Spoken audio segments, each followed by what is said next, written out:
बिस्मिल्लाहिर्रहमानिर्रहीम। अस्सलाम वालेकुम वरहमतुल्लाहि वबरकातुहू। जुमातुल मुबारक के दिन कपड़ों का धोना कैसा है और वॉशिंग मशीन में जो खवातीन कपड़े धोती हैं क्या वो पाक इसी तरह हो जाते हैं या कि उनको पाक करने का कोई अलग तरीका है।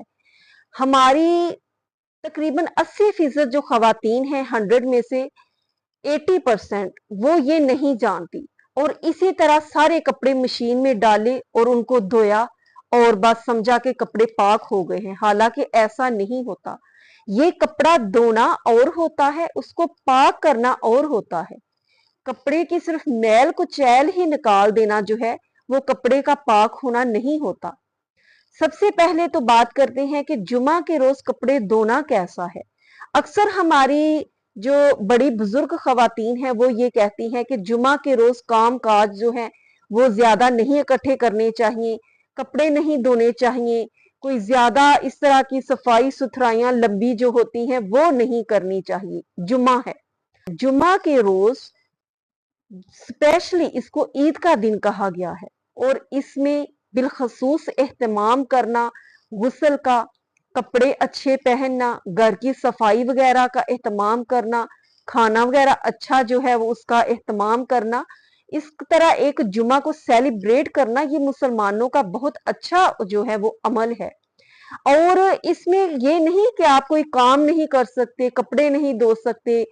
इसका मतलब सिर्फ ये है कि जो अल्लाह रब्बुल इज्जत ने फरमाया मर्दों के लिए कि जब जुमा की अजान हो, जुमा का वक्त हो तो खरीदो फरोख्त और बाजार जो है, तजारत जो है, ये तमाम जो चीजें हैं ये खत्म होनी चाहिए, बंद होनी चाहिए और खरीदो फरोख्त जो है ये नहीं करनी चाहिए। कारोबार जो है वो सब बंद हो जाने चाहिए और जुमा के लिए मस्जिद में जाना चाहिए।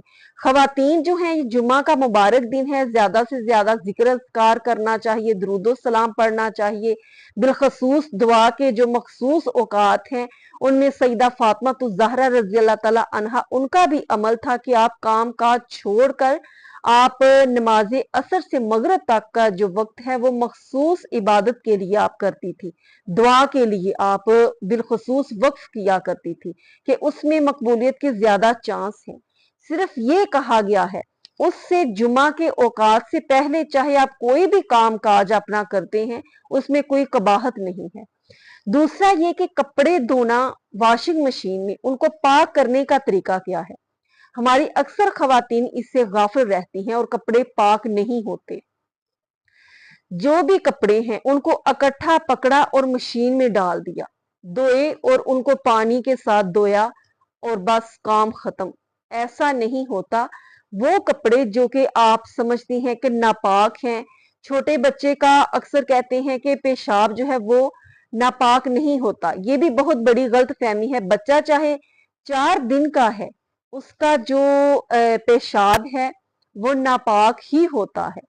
तो इसलिए वो कपड़े जो कि नापाक हैं उसके बेहतरीन तरीका ये है कि अगर कपड़े पाक नापाक का मामला ना भी हो फिर भी जो परहेजगारी है और अच्छा तरीका है वो ये है कि आप कपड़ों को पहले एक बाल्टी में या खुले बड़े टब में डालें और उसमें इतने कपड़े डालें कि जो काफी हद तक नीचे हो और जो टब है, बाल्टी है, वो पानी से फुल भर जाए, किनारों तक पानी आ जाए और पानी ऊपर से बहना शुरू हो जाए।